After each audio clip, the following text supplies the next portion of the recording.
علماء ربانیین نے علم کی اشاعت کے لیے اپنی زندگیاں کھپا دی، لگا دی. اس لیے ان کا اعزاز و اکرام، ان کی تعظیم ہم میں سے ہر ایک کی ذمہ داری ہے. قرآن نے بھی اسے واضح طور پر سمجھایا، يرفع الله الذين آمنوا منكم والذين اوتوا العلم درجات.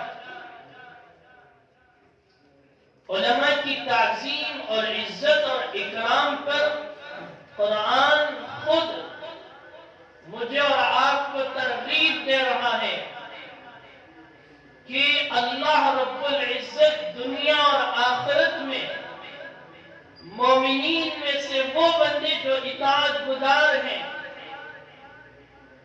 والذین اوتوا العلم، اور اہل علم علماء جو ہیں ان کے درجات کو بلند و بالا کریں.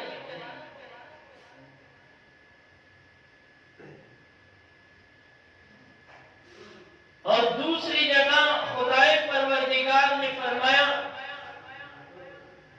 قل هل يستوي الذين يعلمون والذين لا يعلمون. اے اللہ کے نبی، آپ اپنے لوگوں سے سوال کیجئے، پوچھئے کیا عالم اور جاہل برابر ہو سکتے؟ ایک تیسری جگہ اللہ رب العزت نے فرمایا، انما یخشی اللہ من عباده العلماء، کہ اللہ سے ڈرنے والے، اللہ کی معرفت اور اللہ کو پہچاننے والے علماء ہیں. تو قرآن کی یہ 3 آیتیں واضح طور پر مجھے اور آپ کو یہ پیغام دیتی ہیں کہ اللہ کے نزدیک علماء کی انتہائی درجے کی تعظیم ہے. اسے سمجھانے کے لیے اللہ کے نبی علیہ السلام نے احادیث میں مثالیں دی. اللہ کے نبی علیہ السلام نے فرمایا، عالم کی مثال عابد پر ایسی ہے جیسے کہ میری مثال تم میں سے ادنا کی ہے. یعنی ایک ادنا آدمی کی مثال اور اس کا مقام و مرتبہ حضور کے مقابلے میں کیا ہو سکتا ہے؟ حضور تو درجات کے اعلیٰ بلندیوں پر پہنچے ہوئے ہیں. ایک ادنا آدمی کی مثال حضور کے مقابلے میں کوئی حیثیت نہیں رکھتی. اللہ کے نبی نے فرمایا اسی طرح عابد کی مثال عالم کے مقابلے میں. اور پھر آگے اللہ کے نبی علیہ السلام نے فرمایا کہ اللہ کے فرشتے اور آسمان اور زمین کی چیزیں، یہاں تک کہ چونٹیاں اپنے گھونسلوں میں اور پھر مچھلیاں سمندر میں عالم کے لیے دعائیں کرتی.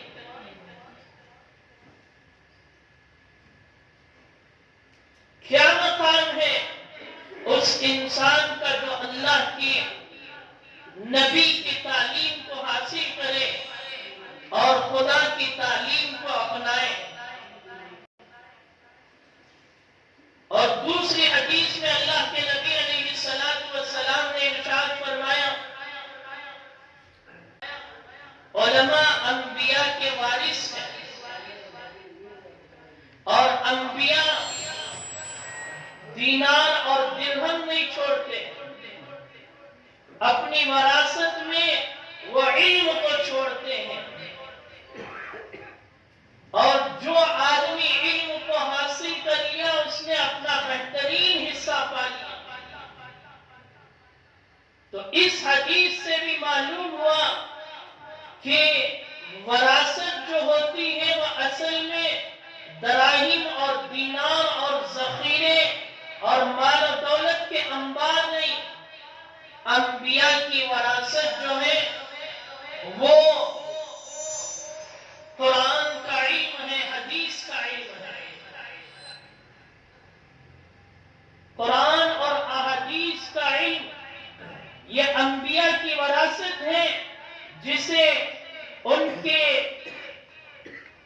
نائبین جن کو اللہ کے نبی علیہ السلام نے کہا العلماء ورثۃ الانبیاء کہ علماء انبیاء کے وارث ہیں، وہ وارثین انبیاء اس علم کو لیتے ہیں اور لوگوں تک پہنچاتے ہیں۔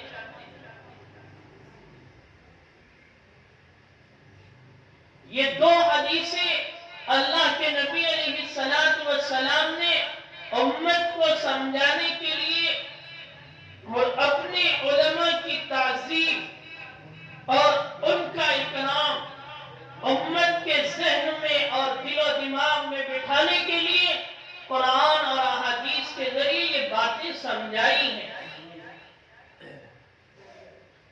میں اور آپ آج ہم اپنے معاشرے کا محاسبہ لیں، جائزہ لیں کہ علماء کی تعظیم، علماء کا اکرام، علماء کا اعزاز ہمارے دلوں میں کس درجے موجود ہے۔ کوئی دین کا چھوٹا سا کام کر لیتا ہے، وہ اتنا آگے چلے جاتا ہے کہ وہ سمجھتا ہے کہ یہ خدا کا بندہ جس کو خدائے پروردگار نے مقام و مرتبہ دیا ہے اور بلندیوں تک پہنچایا ہے، اس کا کوئی مقام نہیں میرے نزدیک۔ دین کی تھوڑی چیزیں سیکھ لیتے ہیں، علماء کی توہین کرنے لگتے ہیں، علماء پر غلط جملے کسنے لگتے ہیں اور علماء کے خلاف عداوتیں اور نفرتیں پیدا کرنے کی کوشش کرتے ہیں۔ آج باطل بھی یہی چاہتا ہے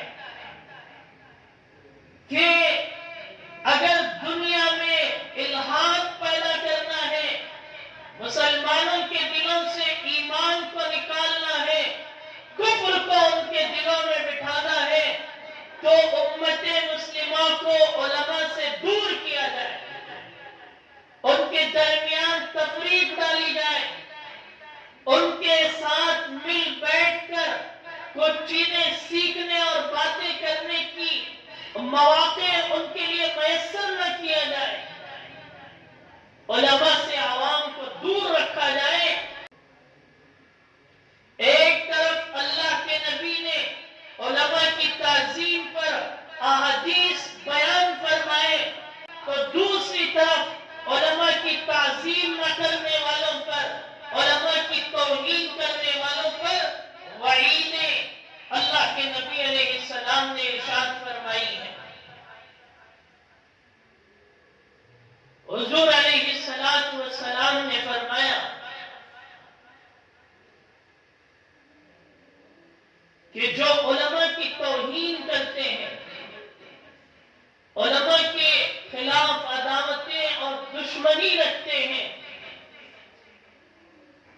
حضرت ابن عباس رضی اللہ تعالیٰ روایت کرتے ہیں کہ جو علماء کو تکلیف دیتا ہے وہ در حقیقت جناب محمد الرسول اللہ صلی اللہ علیہ وسلم کو تکلیف پہنچاتا ہے، اور آگے فرماتے ہیں کہ جو جناب محمد الرسول اللہ کو تکلیف پہنچاتا ہے وہ اصل میں خدائے پروردگار کو تکلیف پہنچاتا ہے۔ اور ایک حدیث میں اللہ کے نبی علیہ السلام نے فرمایا عالم اس زمین پر اللہ کی حجت ہے، اللہ کی طرف سے دلیل ہے۔ اور ایک حدیث میں اللہ کے نبی نے فرمایا جو آدمی کسی فقیر یا کسی عالم کی توہین کرے وہ میری امت میں سے نہیں ہے، یعنی اللہ کے نبی کا غصہ دیکھیے، نبی کے وارث پر انگلی اٹھانا، اس پر غلط جملے کسنا، اس پر غلط باتیں منسوب کرنا، اس کی طرف جھوٹ منسوب کرنا اللہ کے نبی کے غصے کو اتنا خطرناک کر دیتا ہے۔ اللہ کے نبی نے فرمایا میری امت سے ایسا شخص خارج ہے، میری امت میں وہ ہو نہیں سکتا جو علماء کی توہین کرے۔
توبہ کیجیے اللہ کے بارگاہ میں.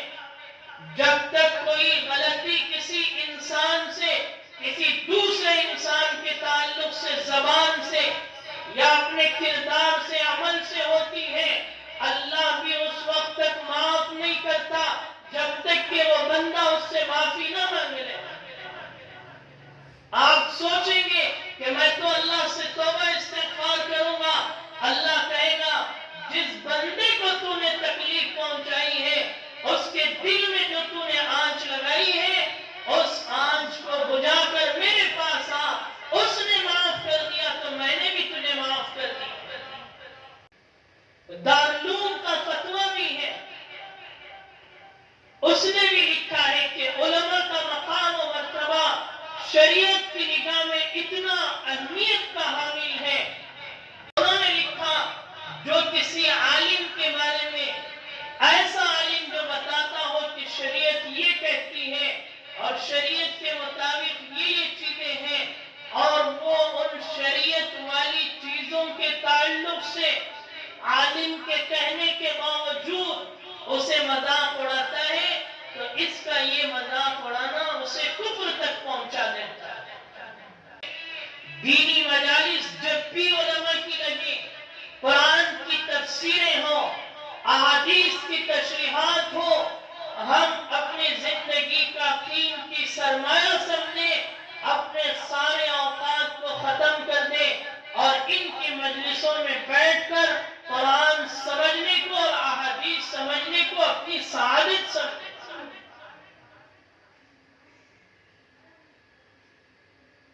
اسی لیے شیخ الہند علیہ الرحمہ مالٹا کی جیل سے جب نکلے ہیں، انہوں نے کہا کہ میں اس جیل میں رہتے ہوئے سوچتا رہا اور غور و فکر کرتا رہا کہ کیوں مسلمان اتنی پستی میں جا رہے ہیں اور اللہ سے دور ہو رہے ہیں اور اللہ کے نبی کے طریقوں کو پامال کر رہے ہیں.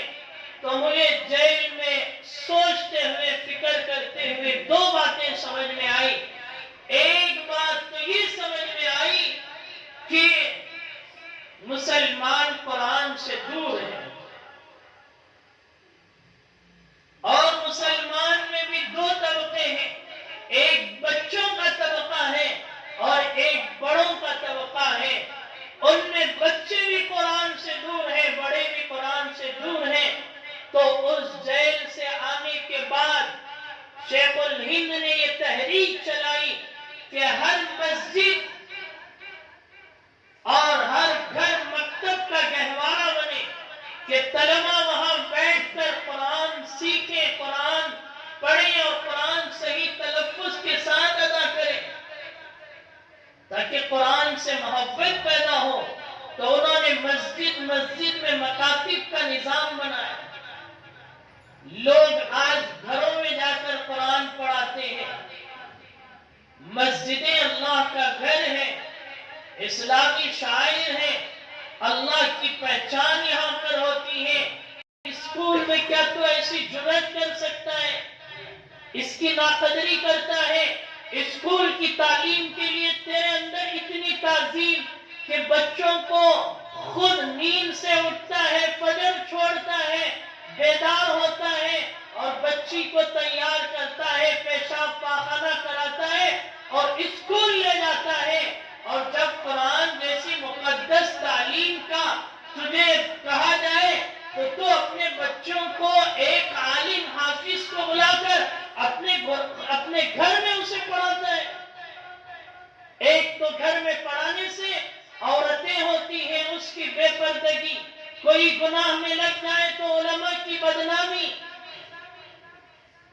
اور پھر ایک عالم حافظ تیرے گھر پر چل کر آئے، دروازے پر دستک دے، تیرے بچے کو جگائے اور قرآن پڑھائے. تیرے اندر کتنی بڑی بے غیرتی دین کے تعلق سے پیدا ہو چکی ہے. اسی لیے شیخ الہند نے کہا کہ بچوں کے لیے مساجد میں مکاتب کا نظام قائم کیا جائے. آج اسی شیخ الہند کی تحریک ہے. دنیا بھر میں مساجد میں مکاتب